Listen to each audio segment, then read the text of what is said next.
오늘 하나님께서 우리에게 주신 말씀은 마가복음 12장 1절부터 11절까지의 말씀입니다. 저와 여러분 한 절씩 교독하고 마지막 절 함께 읽도록 하겠습니다. 제가 먼저 읽겠습니다. 예수께서 비유로 그들에게 말씀하시되 한 사람이 포도원을 만들어 산 울타리로 두르고 집 짜는 틀을 만들고 망대를 지어서 농부들에게 새로 주고 타국에 갔더니 농부들에게 포도원 소출 얼마를 받으려고 한 종을 보내니 그들이 종을 잡아 심히 때리고 거저 보내었거늘 그의 머리에 상처를 내고 능욕하였거늘 또 다른 종을 보내니 그들이 그를 죽이고 또 그 외 많은 종들도 덜어는 때리고 덜어는 죽인지라. 곧 그가 사랑하는 아들이라. 최후로 이를 보내며 이르되 내 아들은 존대하리라 하였더니 그 농부들이 서로 말하되 이는 상속자니 자 죽이자. 그러면 그 유산이 우리의 것이 되리라 하고 이에 잡아 죽여 포도원 밖에 내던졌느니라. 포도원 주인이 어떻게 하겠느냐? 와서 그 농부들을 진멸하고 포도원을 다른 사람들에게 주리라. 성경에 건축자들이 버린 돌이 모퉁이의 머릿돌이 되었나니. 함께 읽겠습니다. 이것은 주로 말미암아 된 것이요 우리 눈에 놀랍도다 함을 읽어보지도 못하느냐 하시니라. 아멘. 함께 기도하겠습니다. 하나님 감사합니다. 우리를 예배 자리 가운데 불러주시고 우리가 주님 앞에 나오도록 인도하여 주시니 감사합니다. 주님, 이 시간 우리가 하나님의 말씀을 듣습니다. 오직 주님의 말씀만이 들려지며 주님의 사랑만이 드러나는 귀한 시간이 되도록 인도하여 주시옵소서. 감사드리며 예수님의 이름으로 기도합니다. 아멘. 이 시간 포도원 주인의 사랑이라는 제목으로 함께 말씀을 나누도록 하겠습니다. 예수님께서 예루살렘 성전 안에서 이 유대 종교 지도자들과 이 권위 문제로 이야기를 나눈 이후에 예수님께서는 계속해서 그들에게 비유로 말씀하십니다. 오늘 본문 말씀에 등장하는 비유 속 인물들이 나타내는 사람들은 명확합니다.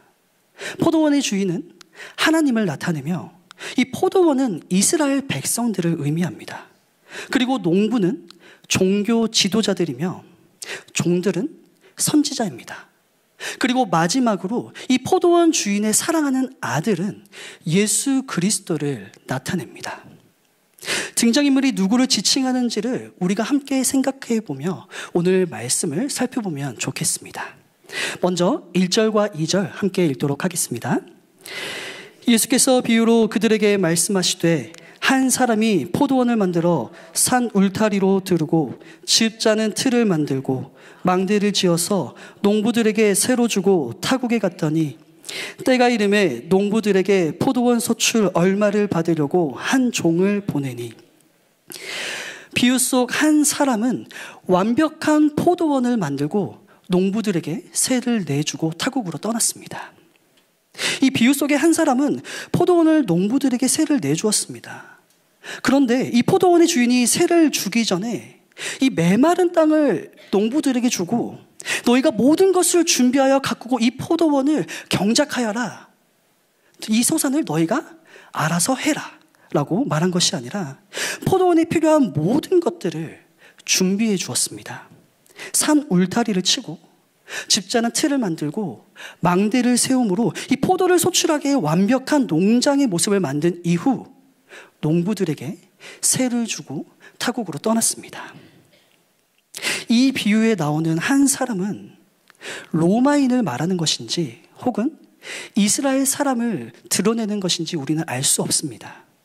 그러나 예수님께서 이 비유를 말씀하시는 그 대상이 유대 종교 지도자임을 생각해 볼 때 이 비유 속 한 사람은 유대인들의 입장에서 자신의 민족을 떠올렸을 것입니다. 당시 로마의 정치인들과 유대 종교 지도자들이 판을 치던 세상에서 그들의 권력을 피해 자신의 땅을 세를 주고 다른 나라로 이민을 가는 유대 중산층들이 많았습니다. 이러한 배경 가운데 이 비유를 듣는 유대 종교 지도자들은 이 포도원 농부의 비유가 매우 익숙하게 들렸을 것입니다. 게다가 이 비유 속 한 사람은 포도원을 농부들에게 세를 준 이후 바로 소출을 걷지 않습니다. 2절에 때가 이르매 라는 표현을 통해 포도가 새싹을 맺고 열매를 맺기까지 꽤 오랜 시간 그들을 기다려준 것을 우리는 생각해 볼 수 있습니다. 그리고 때가 이르렀을 때 포도원의 주인은 이 포도원의 소출을 농부들에게 요구합니다. 그런데 포도원의 주인은 소출의 전부를 요구하는 것이 아닌 소출의 일부를 받고자 자신의 종을 농부들에게 보내었습니다. 우리의 삶을 돌아보면 개인의 삶, 가정, 그리고 교회 공동체 안에서 하나님께서 주신 각자의 역할이 있습니다. 그러나 우리가 그 역할에 열심을 다한 나머지 쉼치 하다 보면 그 역할을 감당하는 자리가 마치 내 것인 마냥 행동을 할 때가 있습니다. 하나님께서는 우리에게 농부로서의 역할을 주시며 그 역할을 주실 때에 그냥 맡기시는 것이 아니라 완벽한 포도원을 만드신 이후 그 포도원을 가꾸도록 하십니다. 여기서 우리가 기억해야 할 것이 있습니다. 그 완벽한 포도원을 가꾸고 농사를 하고 있다고 하여 그 포도원이 내 것이 되는 것이 아닙니다. 농부의 역할은 밭을 잘 가꾸고 열매를 잘 맺어 그 상품으로 생업을 유지하고 판매를 하는 데 그 목적이 있습니다. 그 포도원을 가지는 것이 그들의 목적이 되어서는 안 됩니다. 하나님께서 우리에게 주신 삶을 살아갈 때 포도원을 가지려는 삶이 아닌 나의 의가 내 삶 가운데서 드러나는 삶이 아닌 오직 하나님의 영광만이 나의 삶에 드러나는 그러한 삶을 살게 되는 저와 여러분이 될 수 있기를 축복합니다. 우리의 본질을 잃어버리지 않기를 소망합니다. 함께 3절에서 5절까지의 말씀 읽도록 하겠습니다. 그들이 종을 잡아 심히 때리고 거저 보내었거늘 다시 다른 종을 보내니 그의 머리에 상처를 내고 능욕하였거늘 또 다른 종을 보내니 그들이 그를 죽이고 또 그 외에 많은 종들도 덜어는 때리고 덜어는 죽인지라. 포도원 주인은 계속해서 종들을 그들에게 보냈습니다. 포도원 주인이 농부들에게 종을 보내자 농부들은 심히 그를 때려 다시 주인에게 돌려보냈습니다. 포도원 주인의 입장에서는 매우 황당했을 것입니다. 자신의 땅이고 이미 세를 주고 계약을 한 상태에서 소출의 얼마를 받기 위해 종을 보냈을 뿐인데 악한 농부들은 그 계약을 이행하지 않고 도리어 주인인 양 행세를 하며 종을 때리고 내쫓기까지 합니다. 주인이 두 번째로 종을 그들에게 보냈습니다. 그때 농부들은 그의 머리에 상처를 내고 능욕을 하며 그를 돌려보냅니다. 그 이후에도 포도원 주인은 다른 종들을 계속해서 보냈지만 이 농부들의 악함이 얼마나 완고한지 계속해서 종들을 죽이고 때리고 또 다시 죽이는 그러한 사건들을 계속해서 성경은 나열하고 있습니다. 말씀을 묵상하며 현대의 이 비유를 무엇으로 바꿀 때 우리의 마음에 더 와닿을까 생각을 해보았습니다.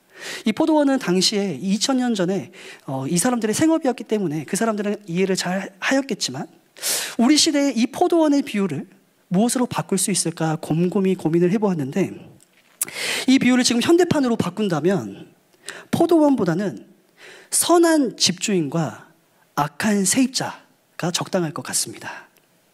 이 상황을 집주인과 세입자로 다시 한번 재해석해 본다면 집주인이 리모델링을 전부 해주고 보증금을 받지도 않고 그저 월에 얼마의 세를 받기로 계약을 하고 세입자를 들였습니다.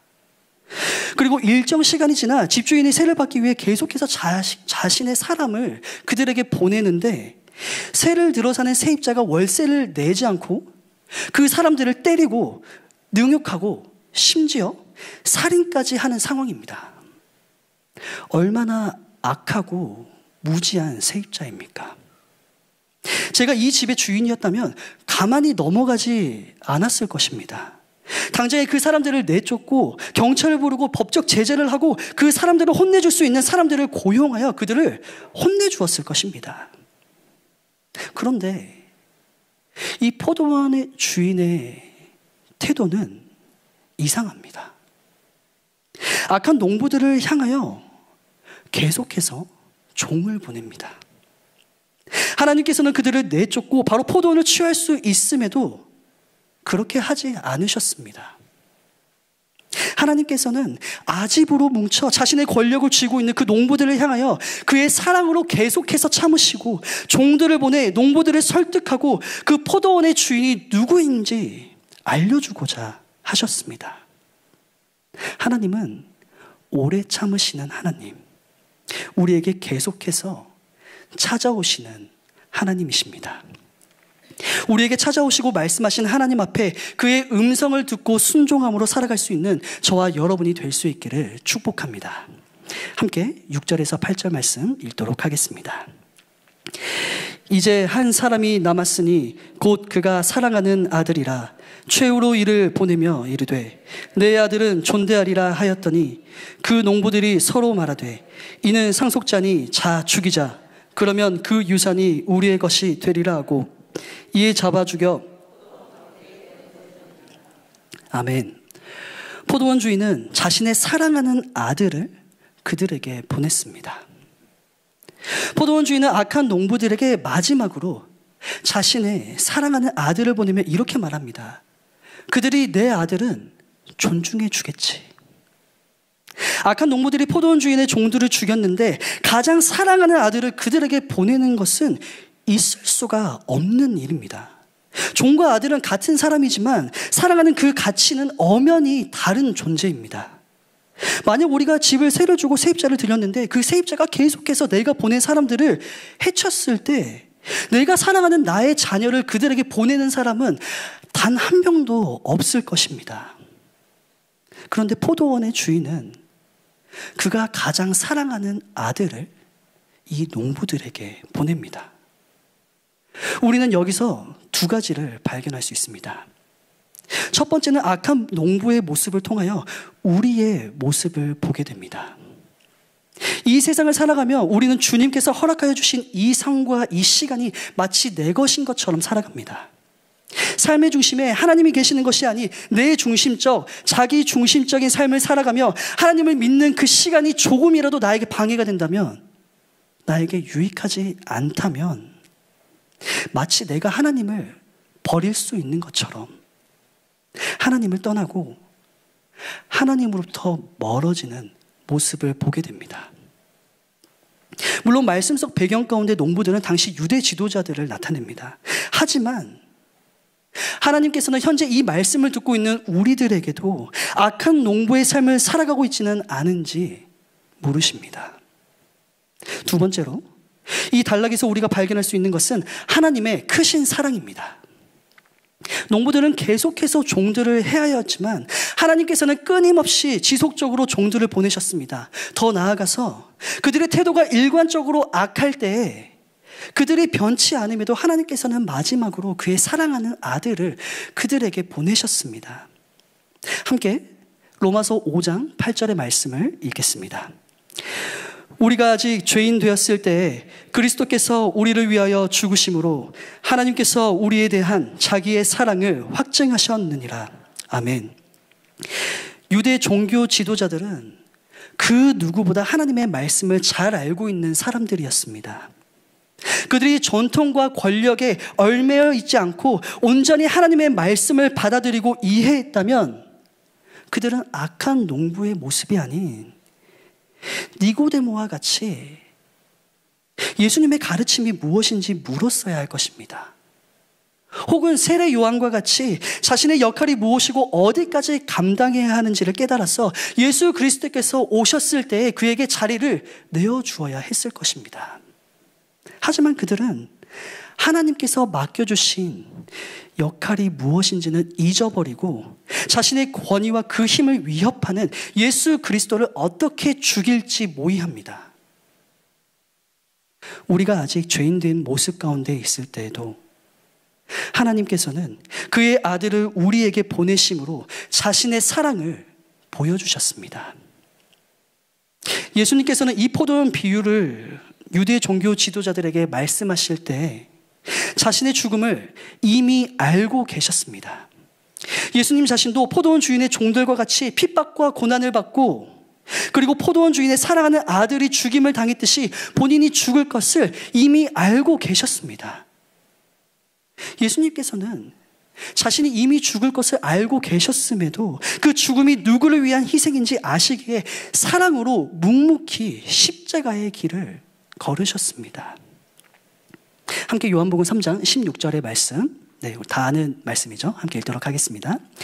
하나님이 세상을 이처럼 사랑하사 독생자를 주셨으니 이는 그를 믿는 자마다 멸망하지 않고 영생을 얻게 하려 하심이라. 아멘. 우리가 잘 알고 있는 요한복음 3장 16절에서는 하나님께서 이 세상을 얼마나 사랑하시는지 이야기하십니다. 하나님께서 그의 사랑하는 아들을 우리에게 보내신 것은, 그리고 그 아들이 십자가에 달려 죽은 것은 다른 이유가 없습니다. 단 한 가지, 이 세상을, 바로 나를 사랑하셨기 때문입니다. 하나님의 사랑은 사랑하는 아들을 내어주시는 사랑, 곧 자기 자신을 우리를 위하여 내어주고 희생하는 사랑입니다. 하나님께서는 자신의 목숨보다 더 나를 사랑하십니다. 그 사랑을 잊지 않고 주님이 주시는 은혜를 누리며 살아가는 저와 여러분이 될 수 있기를 축복합니다. 함께 마지막으로 10절, 11절 읽도록 하겠습니다. 너희가 성경에 건축자들이 버린 돌이 모퉁이의 머릿돌이 되었나니 이것은 주로 말미암아 된 것이요 우리 눈에 놀랍도다 함을 읽어보지도 못하였느냐 하시니라. 건축자들이 버린 돌이 모퉁이의 머릿돌이 된 것은 주가 하신 일입니다. 예수님께서는 포도원의 비유를 마치시고 시편 118편 22절의 말씀을 인용하심으로 이 비유를 끝맺으십니다. 건축자들은 무엇을 하는 사람입니까? 건축을 하고 건물을 짓는 전문가들입니다. 그들이 돌을 버린다는 것은 그만한 쓸모와 가치가 없다고 판단했기 때문에 버린 것입니다. 하지만 이 건축의 전문가들이 가치가 없어 버린 돌을 하나님께서는 모퉁이의 머릿돌이 되게 하심으로 건물에 있어 벽과 벽을 이어주는 가장 중요한 돌, 건물을 세우는데 없어서는 안 될 돌이 되게 하셨습니다. 유대 종교 지도자들은 예수 그리스도를 십자가에 못 박음으로 그의 가치를 없게 만들고자 했습니다. 포도원의 주인이신 하나님의 아들 예수 그리스도를 죽이고 포도원 밖으로 내던지려고 한 것입니다. 그러나 하나님께서는 그 십자가의 자리에서 예수 그리스도를 온 세상을 구원할 구원자로 높이셨습니다.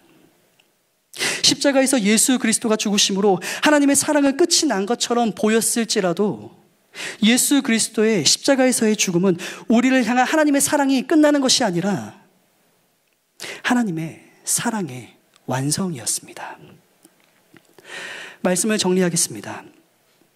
예수님께서 말씀하신 이 포도원 농부 비유는 당시 말씀을 듣는 유대 종교 지도자들에게 전하는 분명한 경고의 메시지, 심판의 메시지, 그리고 자신의 죽음을 예고한 메시지였습니다. 그러나 현재 이 말씀을 듣는 우리에게 하나님께서는 악한 농부를 심판하시는 하나님보다 자기의 아들을 희생하기까지 우리를 사랑하시는 하나님의 크신 사랑을 보게 하십니다. 농부들은 아들을 죽이고 포도원 밖으로 버렸습니다. 그러나 우리가 주목해야 할 것은 하나님께서는 사람들이 죽인 이 예수 그리스도를 우리를 구원할 구원자로 세우셨다는 것입니다. 건축자들이 버린 돌이 모퉁이의 머릿돌이 되게 하신 하나님의 계획하심 가운데에는 우리를 향한 변함없이 신 하나님의 사랑이 있습니다. 하나님께서는 어제도 오늘도 그리고 내일도 한결같이 우리를 사랑하십니다. 나를 향한 하나님의 크신 사랑을 기억함으로 주님의 그 크신 사랑을 노래하며 주님의 사랑을 누리며 살아가는 저와 여러분이 될 수 있기를 축복합니다.